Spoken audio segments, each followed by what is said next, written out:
The gunshot echoed across the desolate plains of Wyoming Territory, 1874, as Penny Morgan stood over the fresh grave of her husband, dirt still clinging to her black mourning dress. The spring wind carried away what remained of the gunpowder smell, but nothing could wash away the emptiness that had settled in her chest since Thomas had drawn his last breath 3 days prior. "That's the last one," she whispered, lowering the pistol to her side. The tradition of firing 3 shots over a grave seemed hollow now, just like everything else in her life. At 32, Penny was now the sole owner of the Winding River Ranch, 20 acres of struggling farmland with a modest herd of cattle that had been dwindling since the drought began last summer. Thomas had been a decent man, if not a particularly successful rancher.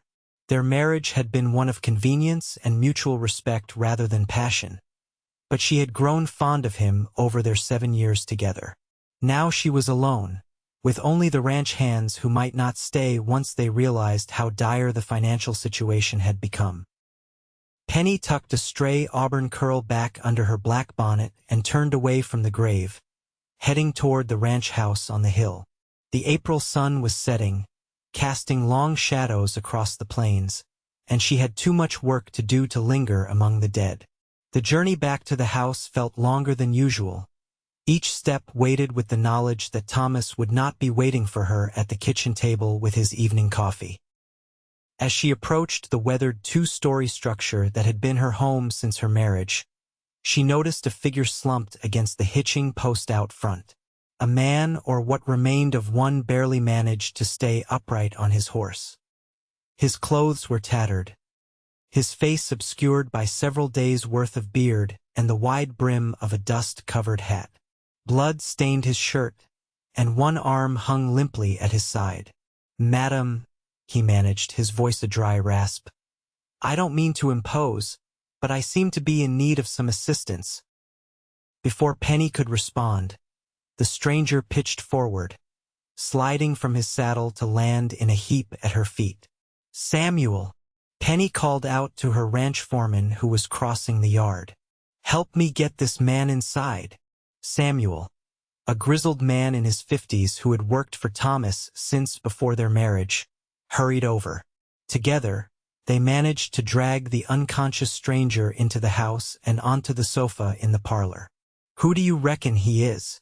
Samuel asked, eyeing the man suspiciously. Penny was already cutting away the bloodied shirt to reveal a gunshot wound in the man's shoulder. "I don't know, but he's lost a lot of blood. Fetch me some water and clean cloths, and bring the whiskey from the cabinet." As Samuel left to gather the supplies, Penny examined the stranger more closely.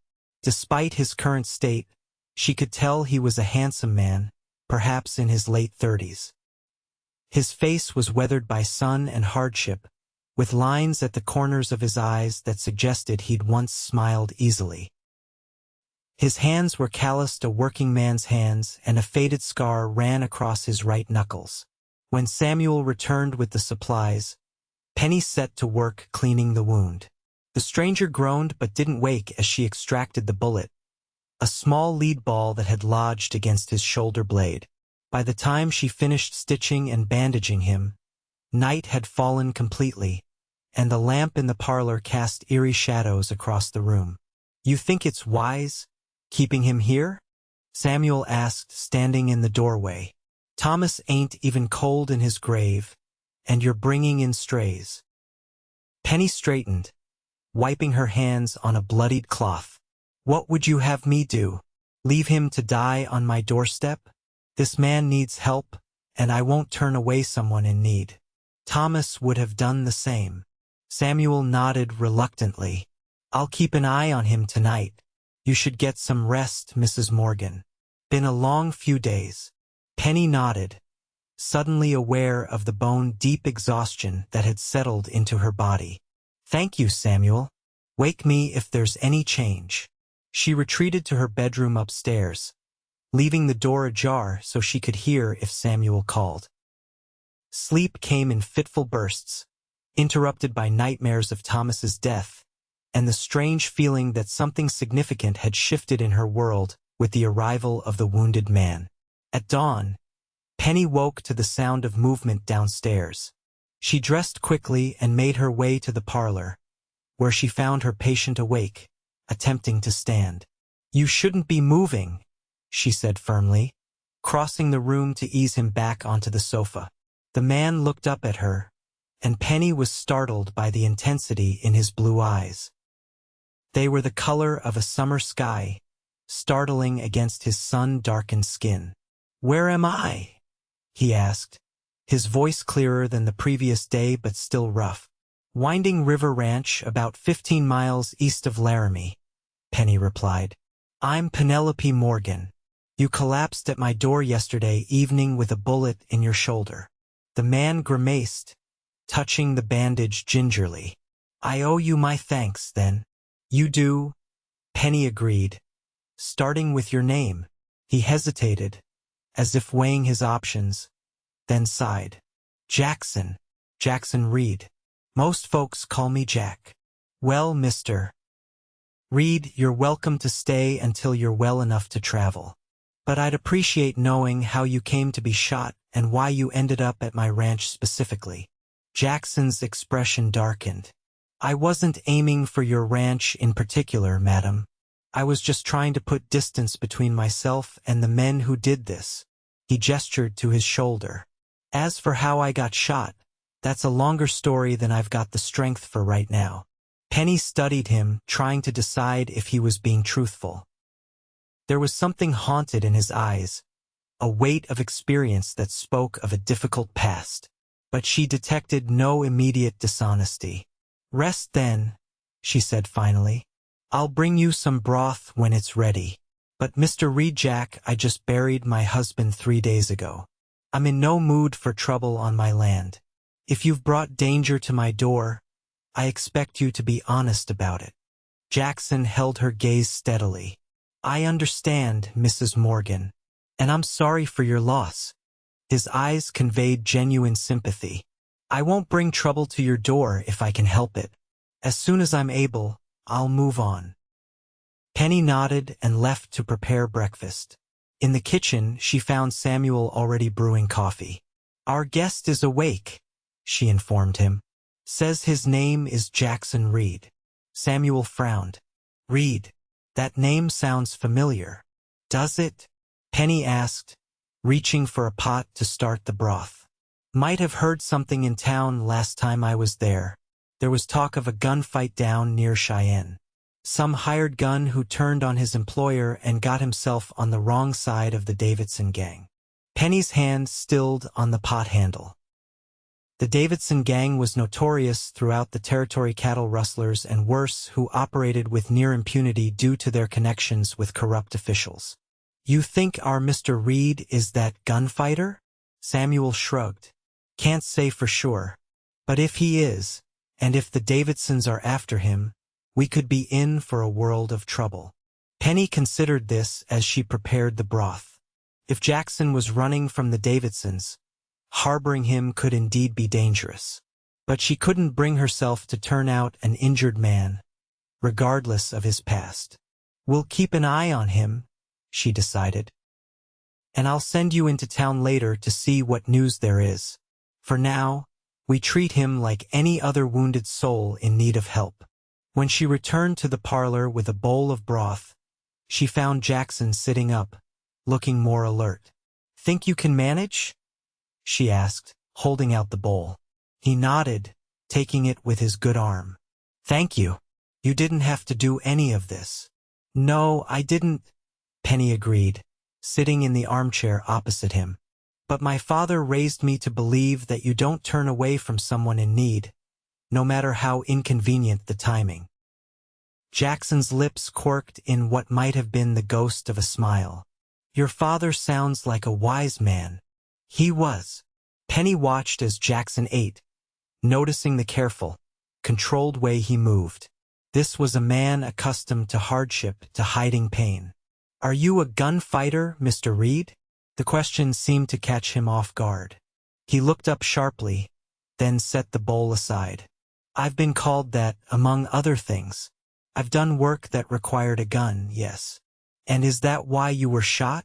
Because of your work. Jackson's expression closed off. Mrs. Morgan, there are some questions that are better left unasked. For your own safety. I've just lost my husband, Mr. Reed. I'm now a woman alone running a struggling ranch. My concern for safety is what prompts the question, not idle curiosity. He studied her for a long moment, as if measuring her resolve. Finally, he sighed. I was hired by a rancher named Edwards to protect his herd from rustlers. Turned out, Edwards was working with the Davidson gang, using me as cover while they moved stolen cattle through his land. When I discovered the truth, I confronted him. He didn't take kindly to my moral objections. Penny absorbed this. So now the Davidsons are after you. And Edwards, Jackson confirmed. They don't like loose ends. And that's what you are? A loose end. Jackson's eyes met hers, and for a moment, Penny glimpsed the weight of the burden he carried. I've been a lot of things in my life, Mrs. Morgan. Right now, I'm just a man trying to stay alive long enough to make some things right. Call me Penny, she said suddenly, surprising herself. If you're going to be recuperating in my home, Mrs. Morgan feels overly formal. Something flickered in Jackson's eyes, surprise, perhaps, or a hint of warmth. Penny, then, and you should know that as soon as I'm able, I'll be moving on. I won't bring the Davidsons to your door. We'll see, Penny said noncommittally. For now, you need rest. That shoulder won't heal if you keep moving around. Jackson nodded, settling back against the cushions. Yes, madam. Despite his promise to rest, Penny found Jackson in the barn later that afternoon, examining his horse's saddle. His movements were stiff, and pain shadowed his features, but determination kept him upright. You shouldn't be out of bed, she chided, crossing her arms as she stood in the barn doorway. Jackson didn't look up from the saddle.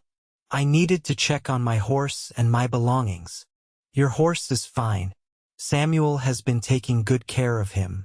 And your belongings are still in your saddlebags, untouched. He straightened, wincing slightly.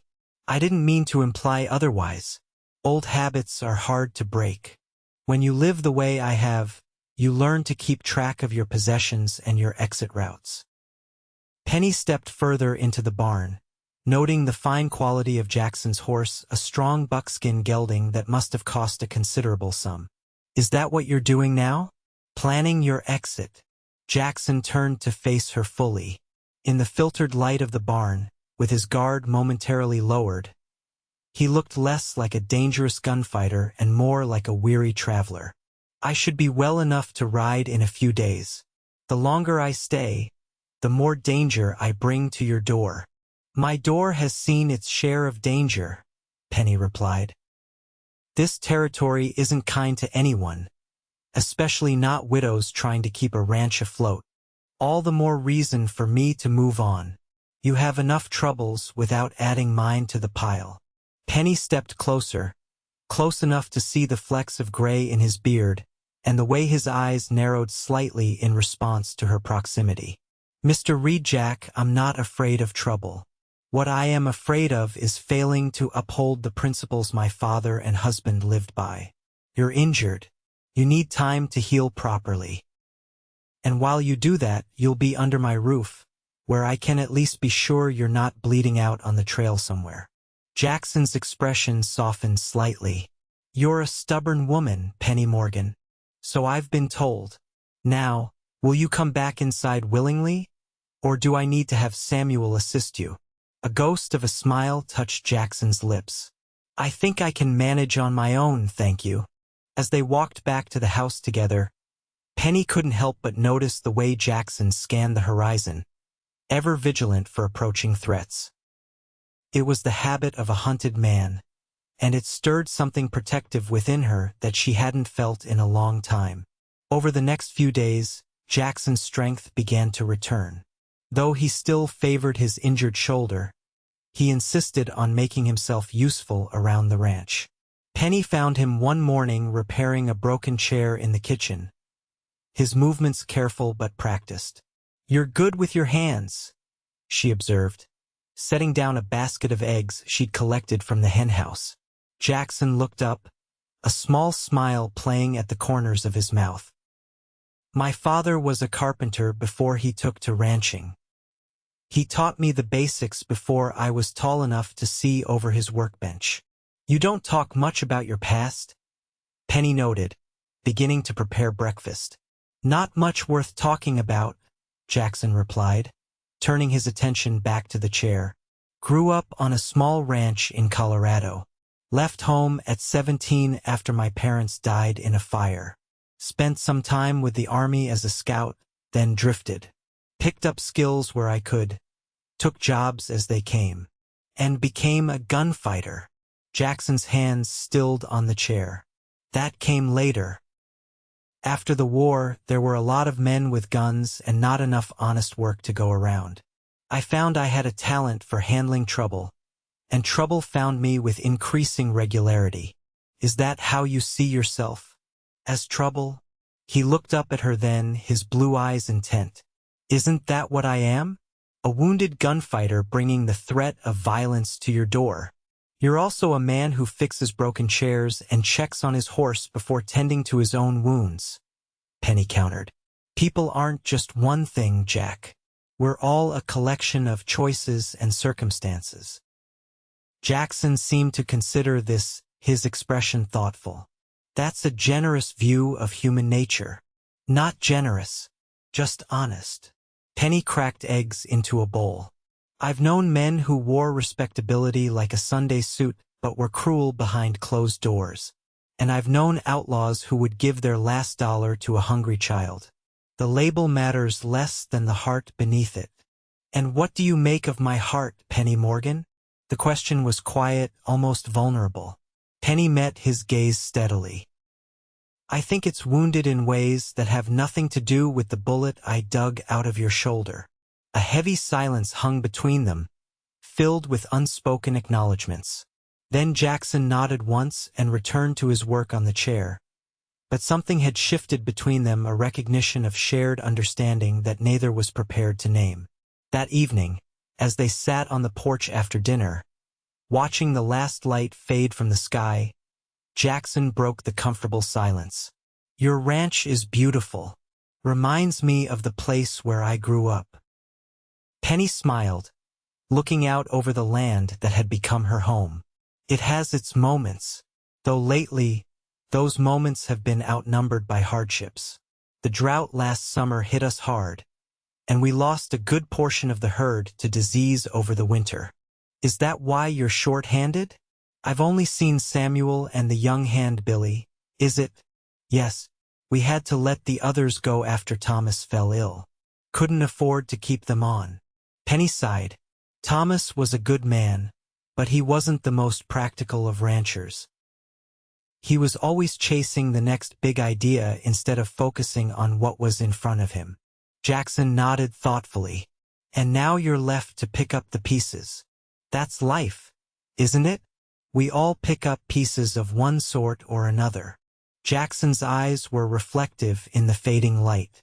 "Some pieces are sharper than others." "Yes," Penny agreed softly. "They are."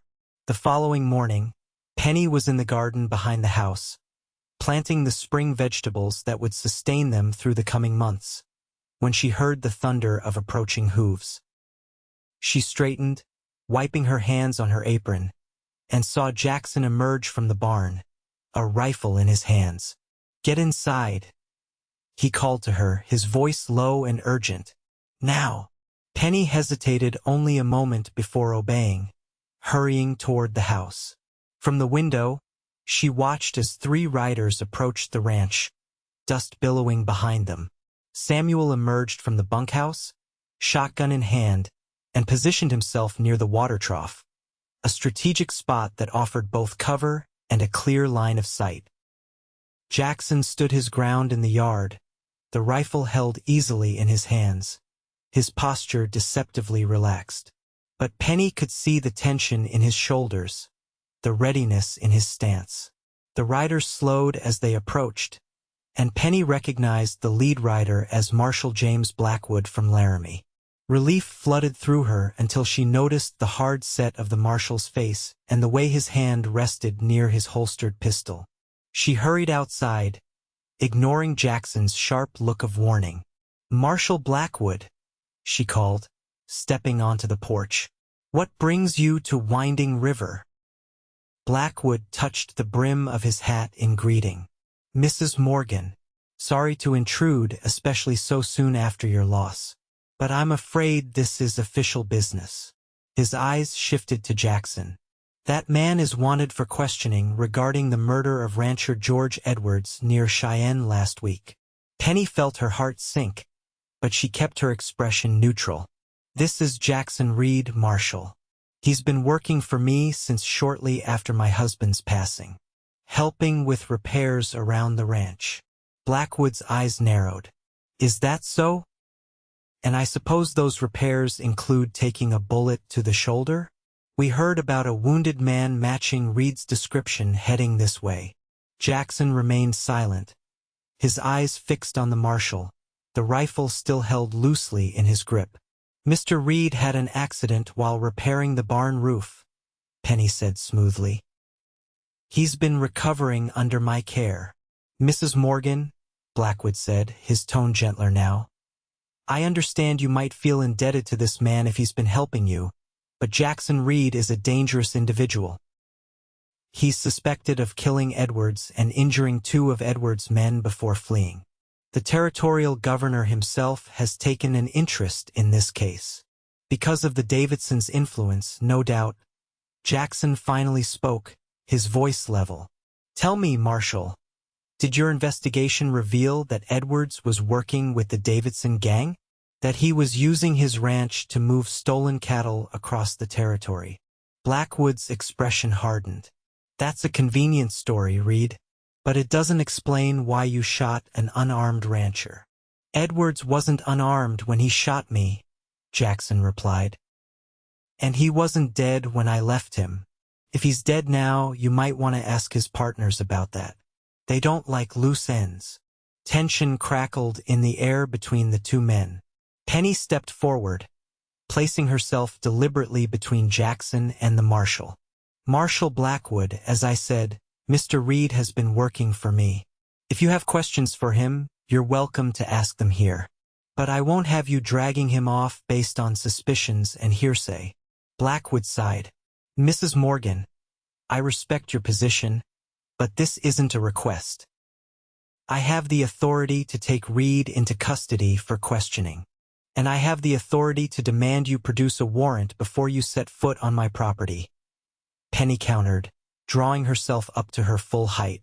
"My husband may be gone, but this is still my land, and I know my rights." The marshal seemed taken aback by her firm stance. He glanced at his deputies, then back at Penny. "Very well. I don't have a warrant with me, but I'll return with one, Mrs. Morgan. And when I do, I expect full cooperation." He fixed Jackson with a hard stare. "Don't go far, Reed. This territory isn't big enough to hide in for long." With that, he wheeled his horse around and rode off, his deputies following closely behind. As the dust settled, Penny turned to Jackson, her heart pounding. "You told me Edwards wasn't dead when you left him." Jackson lowered the rifle, his expression grim. "He wasn't. I shot him in the leg after he put a bullet in my shoulder.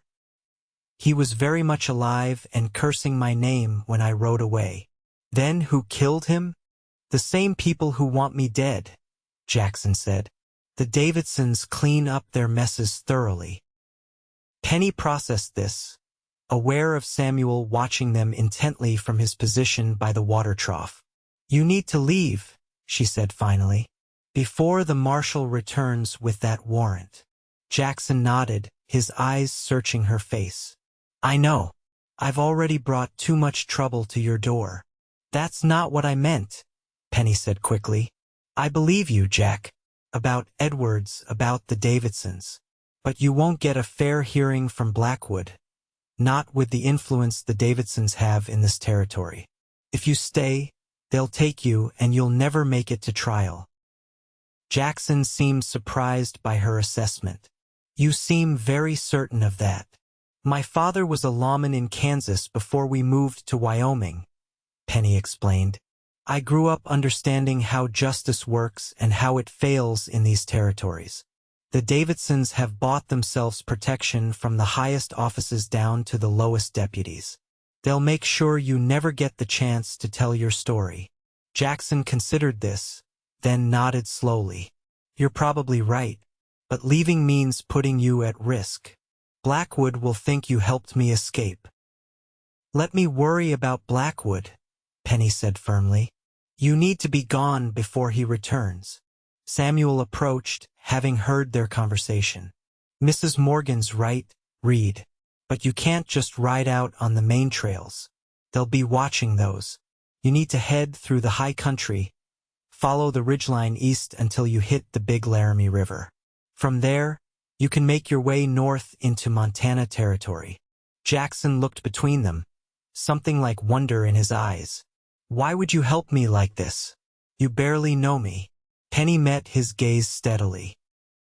Because I believe in giving people a chance to make things right. And because. She hesitated, then continued more quietly. Because I've seen enough of who you are to know you deserve that chance. A moment of understanding passed between them, charged with emotions neither was ready to name. Then Jackson nodded and turned to Samuel. I'll need supplies, and a map of the high country if you have one. As Samuel and Jackson headed to the barn to prepare for his departure, Penny returned to the house, her mind racing. She gathered food from the pantry: jerky, dried fruit, hardtack, and packed it carefully in a burlap sack. Then she went to the small strongbox, hidden beneath a floorboard in her bedroom, and removed a pouch of coins. It wasn't much, but it would help Jackson get established somewhere new. When she returned to the barn, Jackson was already saddling his horse, his movements efficient despite his injured shoulder. Samuel had spread a rough map on a hay bale and was pointing out the best routes through the mountains.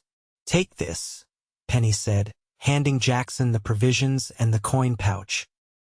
He accepted the food but hesitated at the weight of the pouch. Penny, I can't take your money. You can and you will, she insisted. Consider it payment for the chair you fixed and all the other repairs you would have completed if circumstances were different. Jackson looked as if he might argue further, but something in her expression stopped him. He tucked the pouch into his saddlebag with a nod of thanks. You should wait until dusk to leave, Samuel advised. Less chance of being spotted heading into the foothills. No, Jackson disagreed. Blackwood will be back before then with that warrant. Better I leave now and use the daylight to put distance between us. He turned to Penny. Thank you for everything. Not many would have done what you did. Penny felt a sudden tightness in her throat. Be careful, Jack. The mountains are dangerous this time of year. There's still snow in the high passes. I've navigated worse, he assured her with a small smile. Then, more seriously, if Blackwood gives you trouble, tell him I left during the night, that you had no idea I was planning to run. I can handle Marshal Blackwood, Penny said with more confidence than she felt. Just focus on staying alive. Jackson mounted his horse with a slight grimace of pain, then looked down at her, his blue eyes intense. I'll find a way to repay you for this, Penny Morgan. That's a promise. Before she could respond, he wheeled his horse around and rode out of the barn, heading not for the main trail but toward the rugged foothills that marked the beginning of the mountain range. Penny watched until he was just a distant figure against the vast landscape, a tightness in her chest that had nothing to do with fear. He's a good man in a bad situation, Samuel said quietly beside her. Yes, Penny agreed. I believe he is. True to his word, Marshal Blackwood returned the following day with a warrant and 2 additional deputies. Penny met them on the porch, her expression carefully composed. "You're too late, Marshall," she informed him. "Mr. Reed left sometime during the night. I discovered his absence when I woke this morning." Blackwood's face darkened. "Did he now? And I suppose you had nothing to do with his sudden departure." "I advised him to wait and speak with you," Penny lied smoothly. "But it seems he had other ideas. Perhaps your reception yesterday convinced him he wouldn't receive fair treatment." "Mrs. Morgan?" Blackwood dismounted and approached the porch, his voice lowered. "I understand you're a widow in a difficult position, but harboring a fugitive is a serious offense. If I find you've been helping Reed evade justice—" "Are you threatening me, Marshall?" Penny interrupted, drawing herself up. "On my own property. Because I assure you that would be unwise. My late husband had friends in Cheyenne who would take a dim view of such behavior. It was a bluff. Thomas had known people in the territorial capital, but none with significant influence. However, Blackwood didn't need to know that." The marshal studied her for a long moment, then stepped back. "Search the property," he ordered his deputies. "Every building, every corner." Penny didn't object as the men spread out, checking the house, the barn, the bunkhouse, and even the root cellar. She knew they wouldn't find anything incriminating. Jackson had been thorough in covering his tracks. An hour later, Blackwood returned to where Penny waited on the porch. "He's gone, all right. But this isn't over, Mrs. Morgan. Reed is a dangerous man with blood on his hands. If you hear from him, you're obligated by law to inform me immediately." "Of course, Marshal," Penny agreed placidly. "Though I doubt Mr. Reed will be contacting me." He seemed eager to put Wyoming Territory behind him. After the lawman departed, Penny sat heavily in the porch chair, the tension she'd been holding finally releasing. Samuel joined her, offering a cup of coffee. "You handled that well," he commented. Blackwood looked like he'd swallowed a toad. Penny smiled weakly. "Let's hope it's enough to keep him from returning. We have a ranch to run, and I can't afford to spend my days entertaining suspicious lawmen." But as the weeks passed and spring blossomed into early summer, Penny found her thoughts returning to Jackson with increasing frequency. She wondered where he was, if his wound had healed properly, if he had found somewhere safe to start anew. At night, she sometimes stood on the porch, looking toward the mountains where he had disappeared, a nameless longing tugging at her heart. The ranch demanded her constant attention. Without Thomas's management flawed as it had been, and with only Samuel and young Billy to help, Penny worked from dawn until dusk to keep the operation afloat. She sold off a portion of the remaining herd to pay the most pressing debts and focused on making the ranch as self-sufficient as possible, expanding the vegetable garden and adding more chickens to their small flock. It was a hardscrabble existence, but there was satisfaction in the work, in seeing the immediate results of her labor. Still, the nights were lonely, and she found herself missing conversations with Jackson, his quiet insights, the respectful way he'd listened to her opinions, the rare smile that transformed his face when something genuinely amused him. 6 weeks after Jackson's departure, Penny rode into Laramie for supplies. The small frontier town was busier than usual, with a cattle drive having recently passed through. As she tied her horse outside the general store, she overheard 2 men talking nearby. "Heard they finally got that gunslinger who killed Edwards," one said. "Ran him to ground up near the Montana border." Penny froze, her heart suddenly pounding. "That so?" the other man replied. "Thought he'd slipped away for good." "Nah, Davidson's men caught up to him. Word is they didn't bother bringing him in. Took care of it themselves, if you take my meaning." Cold dread washed over Penny. She forced herself to continue into the store, nodding mechanically to the proprietor's greeting while her mind raced. Could be just a rumor. The frontier was full of half-truths and exaggerations. But what if it wasn't? What if Jackson had been killed by the Davidsons, alone in some remote mountain pass? The thought was unexpectedly devastating. She completed her purchases in a fog and was loading them onto her horse when a hand touched her arm. She turned to find Marshal Blackwood regarding her with a searching expression. "Mrs. Morgan, didn't expect to see you in town today." "Marshal," she acknowledged stiffly. "Just picking up supplies." Blackwood nodded, glancing at her purchases. "Been meaning to ride out to your place. Thought you might like to know we've closed the case on Jackson Reed." Penny's mouth went dry. "Have you? Found his body up near the Montana border 3 weeks back. Looks like he ran afoul of bandits or maybe a hostile Indian party. Hard to tell, given the condition of the remains." Relief warred with horror in Penny's chest. If Blackwood believed Jackson was dead, he would stop looking for him.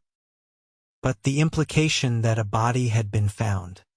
"That's unfortunate," she managed. Blackwood studied her reaction carefully. "Yes, well, these things happen to men who choose Reed's path. Dying alone in the wilderness seems fitting somehow." He tipped his hat. "Good day, Mrs. Morgan. Give my regards to Samuel." As he walked away, Penny leaned against her horse, fighting a wave of nausea. The casual cruelty of Blackwood's words, the implication that Jackson somehow deserved such a fate, struck her deeply. And beneath that, the lingering fear that the body might actually have been Jackson's. She rode home with a heavy heart, the summer sun doing nothing to warm the chill that had settled in her bones. That night, she sat alone on the porch long after sunset, staring at the distant mountains silhouetted against the star-filled sky. "Where are you, Jack?" she whispered to the night. "Are you still out there?" The answer came a week later, as Penny was checking the fence line on the eastern edge of her property. The day was warm, the June sun high overhead, and she had removed her hat to wipe her brow when movement in the tree line caught her attention. A rider emerged from the shadows of the pines, approaching slowly. Even at a distance, there was something familiar in the way he sat his horse. Penny's heart leaped to her throat as she recognized the buckskin gelding and its rider. Jackson Reed looked different. His beard was fuller, his hair longer, and he wore clothes she didn't recognize. But it was unmistakably him, very much alive and making his way directly toward her. Penny remained frozen in place, hardly daring to believe her eyes. When Jackson was close enough that she could see his face clearly, she noticed new lines of weariness etched around his eyes, but also a certain peace that hadn't been there before. "Hello, Penny," he said simply, reining his horse to a stop a few feet from her. "They said you were dead," she blurted out, still staring at him as if he might vanish. "Blackwood told me they found your body." A wry smile touched Jackson's lips. "They found someone's body. I left my coat and some personal effects on a poor soul who'd already passed on. Figured it might buy me some peace if they thought I was dead." "It worked," Penny confirmed, finally finding her voice properly. "Blackwood said the case was closed." Jackson nodded, satisfaction briefly crossing his features. Then his expression grew serious. "I didn't come back to stay, Penny. I know that would only bring trouble to your door again. But I couldn't leave things as they were. I needed to make sure you were all right, and to thank you properly for what you did." Penny stepped closer to his horse, looking up at him intently. "Where have you been?" "Montana at first. Then I worked my way west to the Washington Territory. Found work with a logging operation." He gestured to his clothes. "Been living honestly. No guns except for hunting." "You look, well," Penny said, though what she meant was that he looked alive, gloriously, wonderfully alive. Jackson's eyes softened as they searched her face. "So do you." A charged silence fell between them, filled with unspoken words and feelings that had grown rather than diminished during their separation. "Will you come to the house?" Penny asked finally. I'm sure you could use a proper meal after your journey. Jackson hesitated. I shouldn't, if anyone saw me.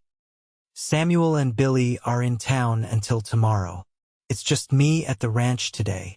Penny hadn't meant it to sound like an invitation to something more intimate, but as soon as the words left her mouth, she felt the shift in the air between them. Jackson must have felt it too, for his eyes darkened slightly. In that case, I'd be grateful for a meal before I move on.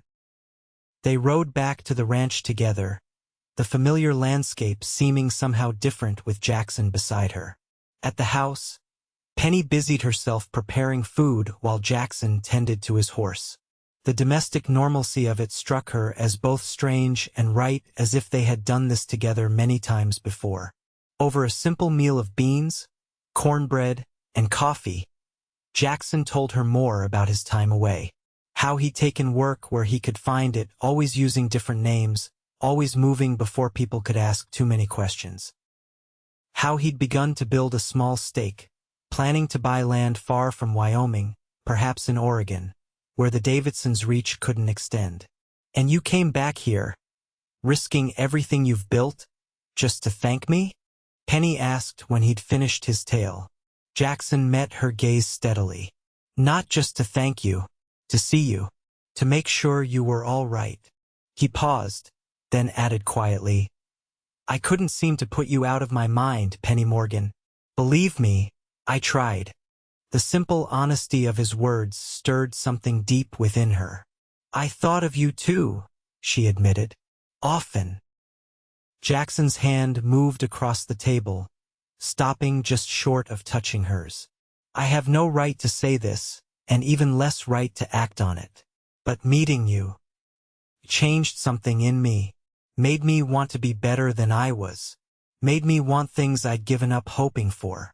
Penny's heart hammered in her chest. What things, Jack? His eyes, blue and intense, held hers. A home, peace, someone to share it with who sees me as I could be, not as I've been. The distance between them seemed both vast and non-existent. Penny was acutely aware of the empty house around them, of the afternoon sun slanting through the windows, of Jackson's presence across the table, solid, real, and achingly desirable. You should stay, she said softly. Not just for today. Jackson's expression grew pained. Penny, you know I can't. The risk? Everyone believes you're dead, she interrupted. The Davidsons, Blackwood, all of them. There's no one looking for you anymore. For now, Jackson countered. But secrets have a way of revealing themselves, especially in small communities. I won't put you in danger. Penny stood abruptly, frustration and longing tangling within her. So you came back to tell me you're alive, that you think of me, that you want a future with me, and then you'll just ride away again?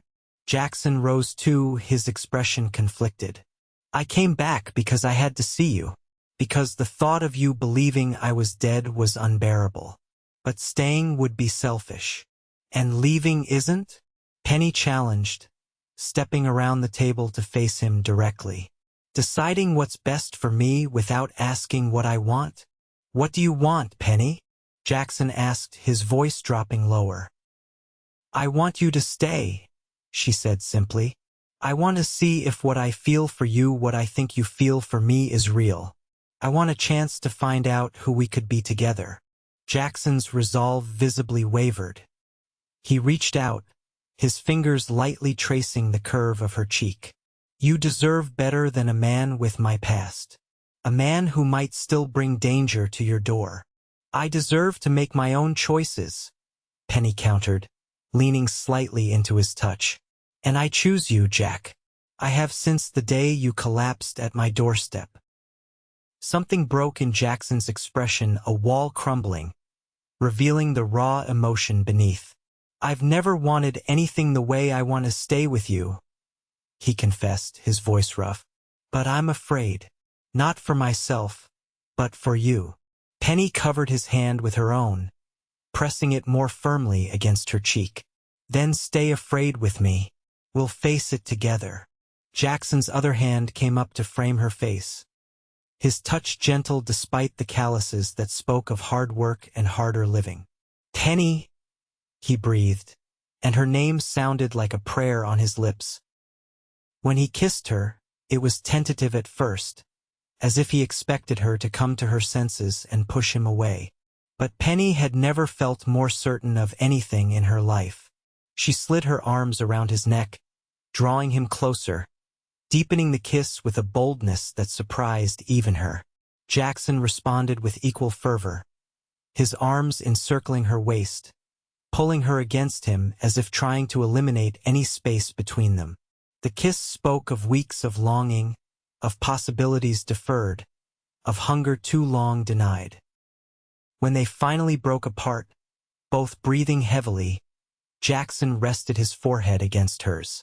"I don't want to be saved, Penny," he whispered, echoing words he'd spoken during his fevered recovery, words she'd almost forgotten. "I want to be yours." "Then be mine," she replied simply. "And I'll be yours." The afternoon light grew golden as it slanted through the windows, illuminating dust motes that danced in the air around them. Time seemed suspended as they stood holding each other in the kitchen, the future unwritten but suddenly full of promise.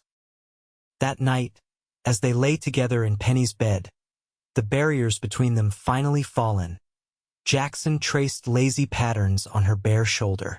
"We'll need to be careful," he murmured. "I'll have to use a different name. Keep to the ranch most of the time." Penny propped herself up on her elbow, studying his face in the moonlight that filtered through the window. "We'll make it work. Samuel and Billy are loyal, they won't say anything. And most folks in town barely know what you look like. As far as anyone is concerned, I've hired a new ranch hand from out west." Jackson smiled, reaching up to tuck a strand of hair behind her ear. "A ranch hand who shares the owner's bed?" "A ranch hand who eventually becomes my husband," Penny corrected, watching his eyes widen in surprise. "Unless that's not what you want?" Jackson pulled her down for a kiss that left no doubt about his feelings. "I want that more than anything," he said when they parted. "But are you sure? Marriage means no secrets, no hiding who I am from the community." "We'll say you're a widower from Oregon," Penny decided. "Looking for a fresh start. It's close enough to the truth." Jackson's expression grew serious. "One day, I'll tell you everything, Penny. All of it, the good and the bad. You deserve to know the man you're choosing." "I already know the man I'm choosing," she replied, placing her hand over his heart. "The rest is just details." As summer gave way to fall, Jackson, now known to the community as Jack Williams, became an accepted presence at Winding River Ranch. His skill with horses and cattle, his willingness to work from dawn until dusk, and his obvious devotion to the widow Morgan earned him the respect of their neighbors. If anyone noticed the lingering looks between the ranch owner and her hired hand, they kept their observations to themselves. Under their combined efforts, the ranch began to thrive again. Jackson's experience with cattle proved invaluable, and his suggestions for diversifying their operations, adding more dairy cows and expanding the chicken flock, brought in steady income that helped reduce the debts Thomas had left behind. Penny found herself happier than she'd ever been. The partnership she and Jackson built was founded on mutual respect and a deep understanding of each other's strengths and weaknesses. In the evenings, they would sit on the porch, planning for the future, their conversations interspersed with touches and kisses that spoke of the passion they shared behind closed doors. They were married in November, a simple ceremony performed by the circuit preacher in the ranch house parlor, with only Samuel, Billy, and a few close neighbors as witnesses. As winter settled over the land, blanketing the ranch in snow, Penny and Jackson settled into their new life together, the outside world and its threats seeming distant and unimportant. But the past is never truly buried, a lesson they learned in the early spring of 1875 when a stranger rode onto the ranch one afternoon while Jackson was mending fences in the north pasture. Penny was in the garden, turning the soil for planting, when the rider approached. There was something vaguely familiar about him, though she couldn't place where she might have seen him before. Mrs. Williams? The man called, using the name she had taken upon marrying Jackson. Sorry to interrupt your work. Penny straightened, brushing dirt from her hands. Can I help you? The man dismounted, revealing a tall, lean frame and hard eyes that assessed her coolly. My name's Frank Davidson. I'm looking for one of your hands fellow named Williams. Jack Williams. Ice formed in Penny's veins, but she kept her expression neutral. My husband is working in the north pasture today. May I ask what business you have with him? Davidson's eyebrows rose slightly at the word husband, but his voice remained casual. Just an old acquaintance passing through. Heard he'd settled here. Thought I'd pay my respects. Penny doubted very much that any Davidson would ride miles out of their way simply to pay respects to an acquaintance. More likely, someone had recognized Jackson despite their precautions, and word had made its way back to the very family he'd been hiding from. I can take you to him, she offered, her mind racing. She needed to warn Jackson somehow, to prepare him for the confrontation that was surely coming. Davidson smiled, but it didn't reach his eyes. Much obliged, madam. As they walked toward the barn to fetch her horse, Penny's thoughts whirled. The Davidsons wouldn't have sent just one man if they intended violence. They were too cautious for that. This was likely a reconnaissance mission, to confirm Jackson's identity before mounting a more significant threat. How long have you been married, Mrs. Williams? Davidson asked conversationally as she saddled her horse. Since November, Penny replied, keeping her voice even. It was a whirlwind courtship, but when you know, you know. Davidson nodded, his eyes watching her movements carefully. And your husband, he's been working this ranch how long? Since last summer, she said, sticking close to the truth. He was passing through, looking for work. I needed the help after my first husband passed. Sorry for your loss, Davidson said with practiced sympathy. Must have been a difficult time. Penny mounted her horse, gesturing for Davidson to follow. It was. But life goes on, Mr. Davidson. We adapt to what it gives us. They rode in silence across the ranch toward the north pasture. As they crested a small rise, Penny spotted Jackson in the distance, his back to them as he worked on replacing a section of fence. Her heart hammered in her chest. There was no way to warn him now. Jackson must have heard the approaching horses, for he turned, shading his eyes against the spring sun. Even at a distance, Penny saw the moment he recognized Davidson, the sudden stillness of his body, the way his hand instinctively moved toward his hip where a gun would once have hung. Jack, she called as they drew closer, infusing her voice with a cheerfulness she didn't feel. We have a visitor. Mr. Davidson says he's an old acquaintance of yours. Jackson's eyes met hers briefly, a silent acknowledgement passing between them. Then he turned his attention to Davidson, his expression carefully neutral. Frank, it's been a while.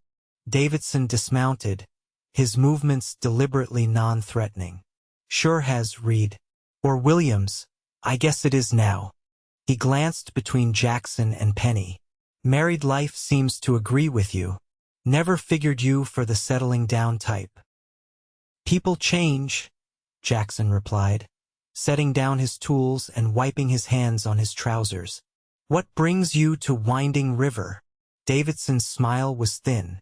Heard an interesting rumor about a dead man who wasn't so dead after all.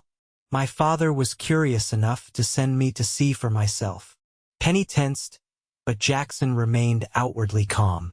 And now you've seen. What happens next? That depends on you, Davidson said, his tone hardening slightly. My father doesn't like unfinished business. The story about Edwards has too many loose threads for his comfort. Edwards is dead, Jackson pointed out. And as far as the law is concerned, so am I. Seems pretty finished to me. Davidson shook his head. Not while you're breathing, it isn't. You know too much about our operations. About Edwards. About who really killed him. I haven't spoken to anyone, Jackson said evenly. And I have no intention of doing so. I've left that life behind. Frank. All I want is to work this ranch with my wife and be left in peace. Noble sentiments, Davidson said, sounding almost regretful. But my father doesn't trust noble sentiments. He trusts fear and money in that order. Penny stepped forward, placing herself at Jackson's side. What would it take, Mr. Davidson, for your father to consider this matter closed permanently?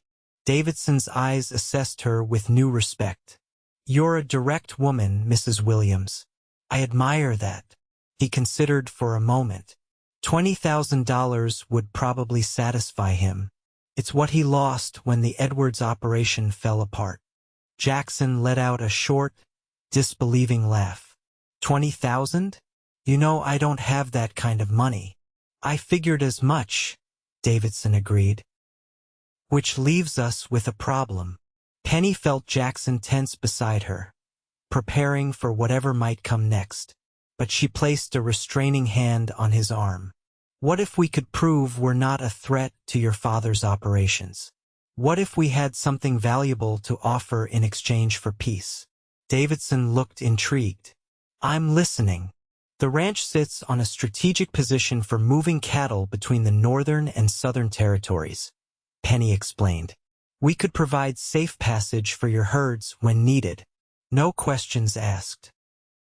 Jackson stared at her in surprise, but Penny continued, her mind working quickly. It's a mutually beneficial arrangement. Your father's operations gain a secure route, and we get to live our lives without looking over our shoulders. No money changes hands, and no one has to die. Davidson considered this, rubbing his chin thoughtfully. That's not without merit. The broken fork pass on your property would certainly be useful. He narrowed his eyes at Jackson. But my father would need assurances. Guarantees that you wouldn't suddenly develop a conscience again.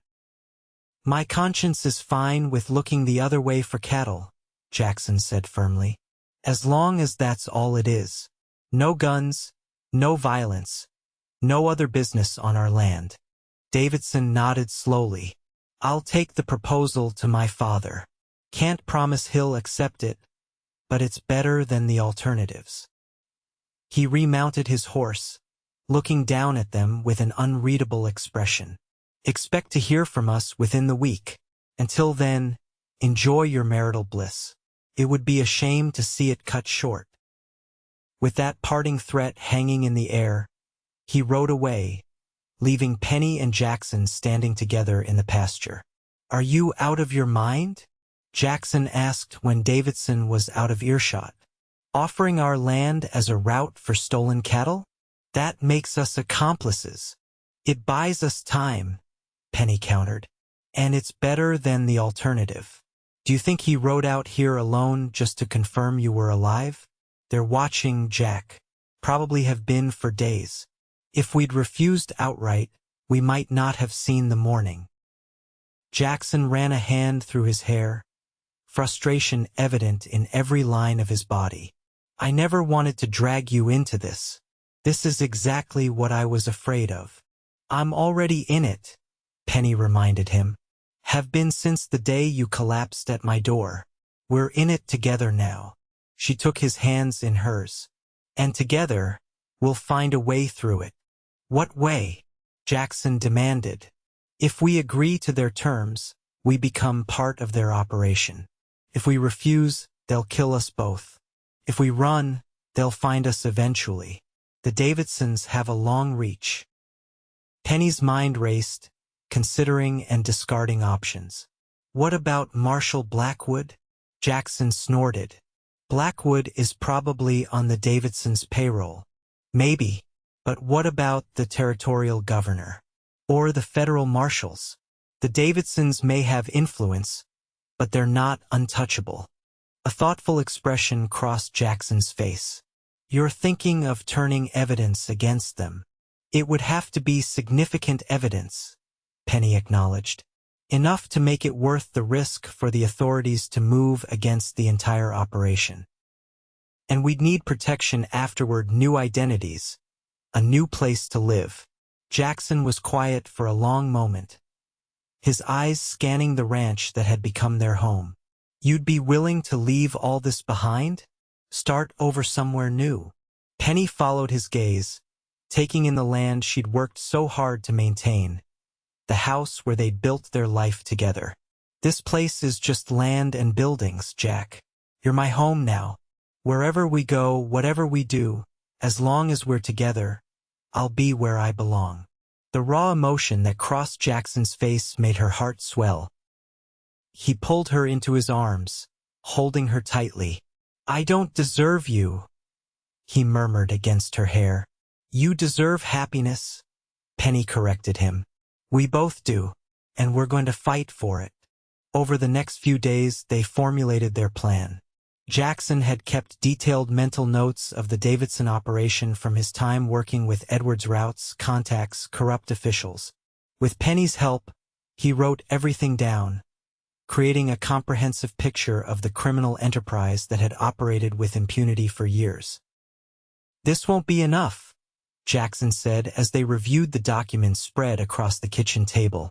"It's my word against theirs, and officially I'm dead." "Then we need to catch them in the act," Penny decided. "If we agree to Frank's proposal, they'll start moving cattle through our land. We can alert the federal marshals, have them waiting."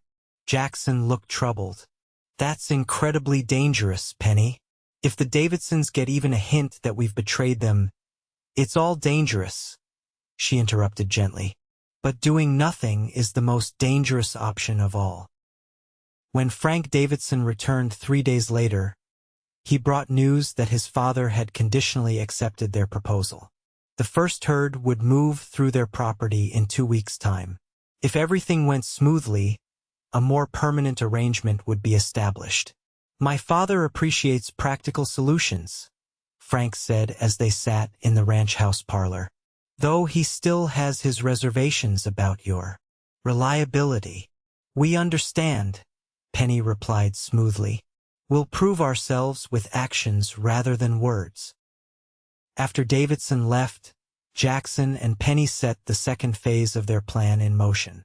Jackson rode to Cheyenne, where he made contact with a federal marshal named Robert Harker, a man known for his incorruptibility. Presenting himself as Jack Williams, a rancher with information about the Davidson operation, he laid out enough details to pique Harker's interest without revealing his true identity.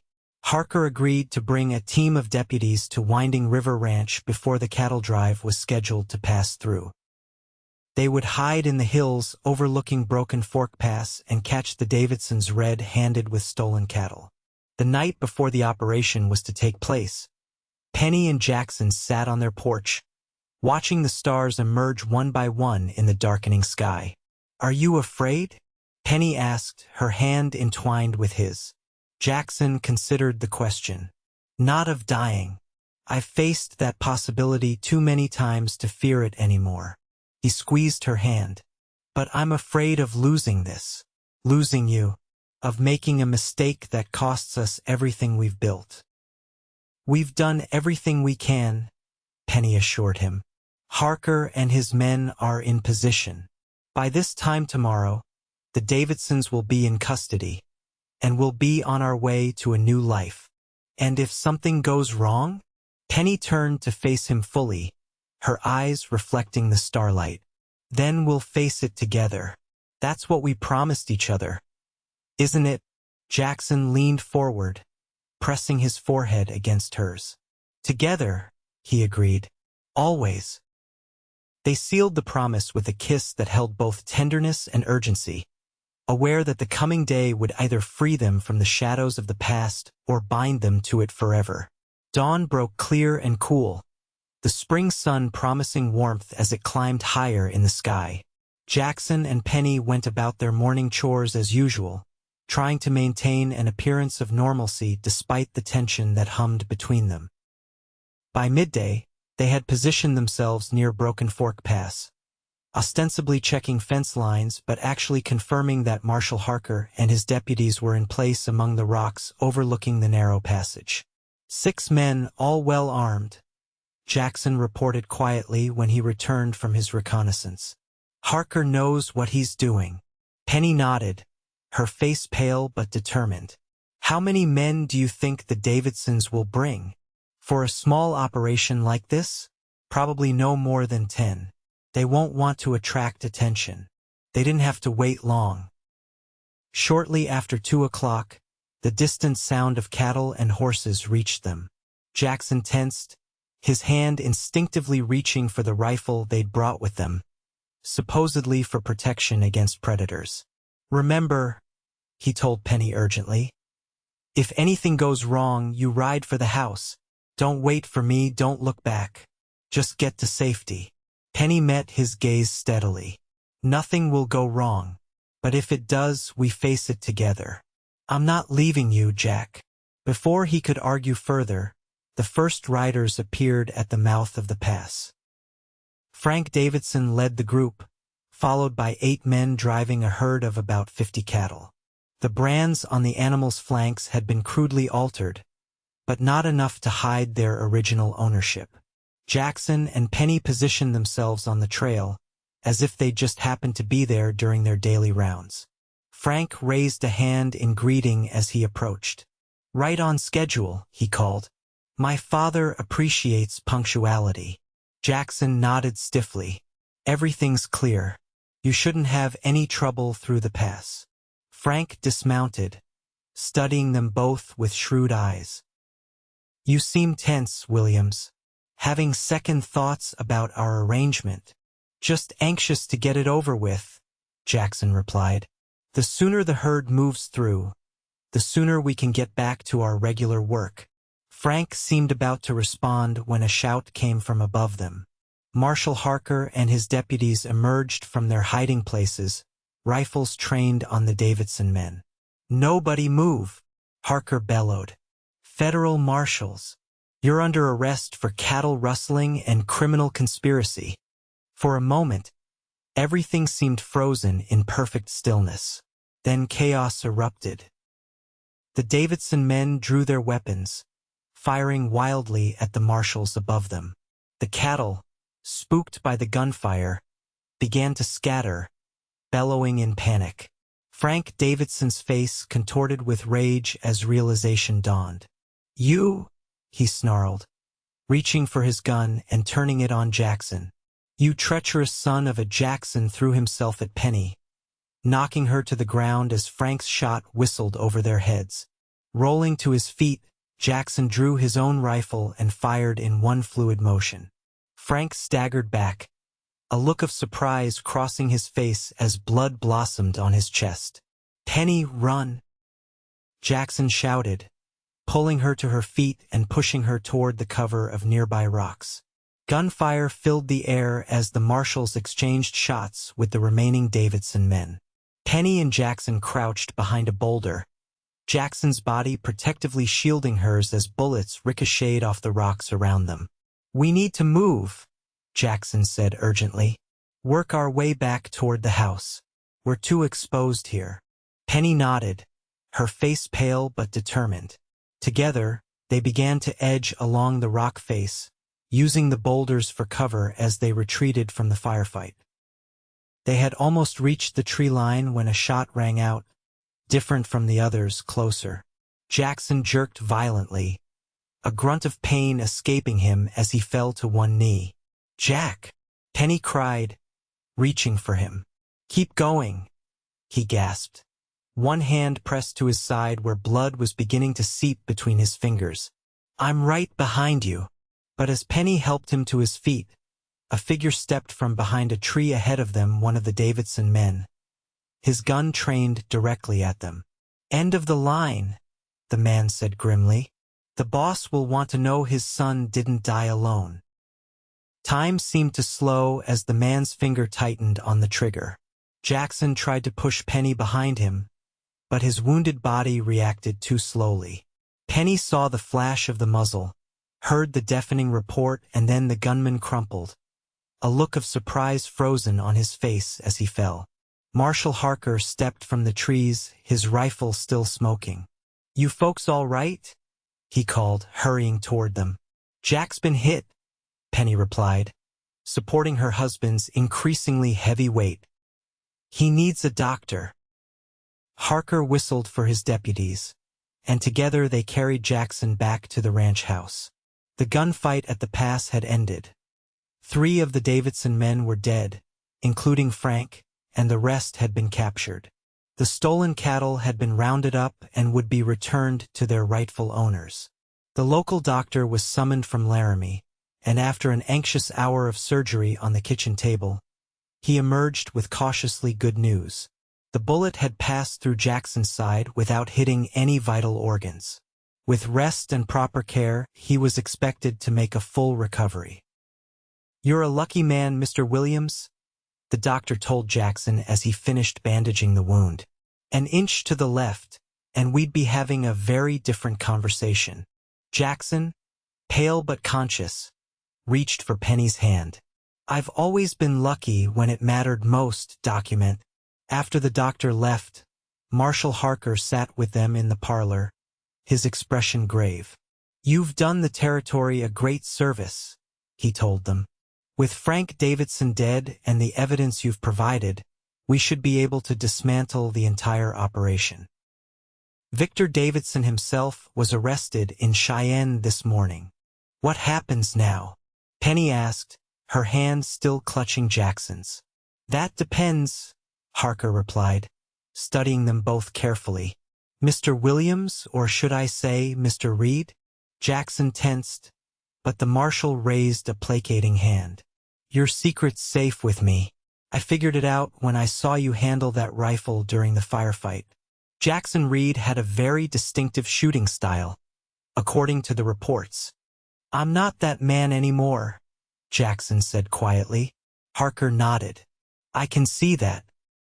And the territory owes you a debt for your help in bringing down the Davidsons.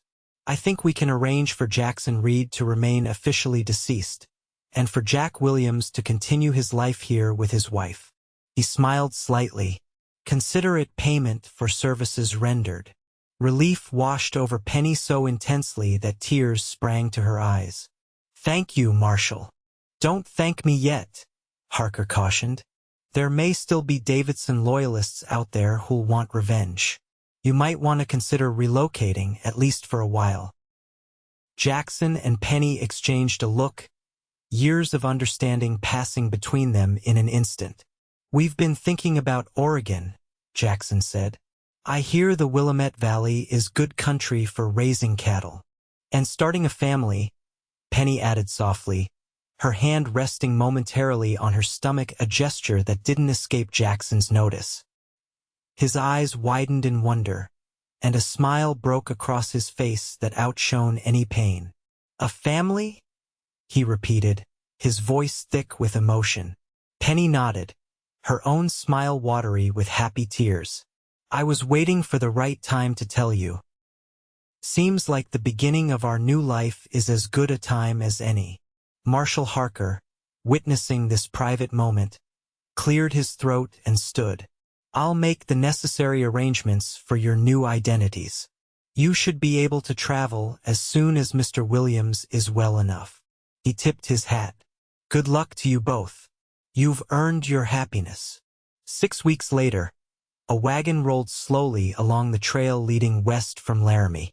In it sat Jack and Penny Williams, their few possessions packed carefully around them, their faces turned toward the setting sun and the promise of a new beginning. Penny leaned against her husband's shoulder, her hand resting lightly on the small swell of her belly. "Are you sad to leave?" she asked, glancing back at the dust trail that marked their passage. Jackson considered the question, his arm tightening around her shoulders. "No," he said finally. "Winding River gave me you, gave us a start. But it was never really home. And Oregon will be?" He smiled down at her, the lines of worry that had marked his face for so long finally beginning to fade. Home isn't a place, Penny. It's you. It's us. It's this family we're building. He placed his hand over hers on her stomach. Wherever we go, as long as we're together, I'm home. Penny stretched up to kiss him, her heart full to bursting with love for this man who had come into her life broken but had found the courage to be mended. Together, she agreed. Always. The wagon continued west, carrying them toward a future neither could have imagined a year before, a future built on the foundation of healing, forgiveness, and the unwavering belief that sometimes the greatest act of courage is not to seek salvation, but to accept love. In the autumn of 1880, 5 years after leaving Wyoming Territory, Jackson sat on the porch of their Oregon farmhouse, watching as Penny chased their 4-year-old son Thomas through rows of apple trees heavy with fruit. Their 2-year-old daughter Sarah toddled after them, her chubby legs working hard to keep up. The Willamette Valley had been everything they'd hoped for: fertile land, a mild climate, and most importantly, a fresh start far from the shadows of the past. Their farm had prospered, with orchards, wheat fields, and a small but healthy herd of cattle. In this peaceful place, surrounded by the family he'd never dared to dream of, Jackson had finally laid to rest the ghosts that had haunted him for so long. "Papa," Thomas called, breaking away from Penny to race toward the porch. "Come see." The kittens opened their eyes. Jackson scooped up his son, marveling as always at how perfectly the boy fit in his arms. Did they now? Well, that's certainly worth investigating.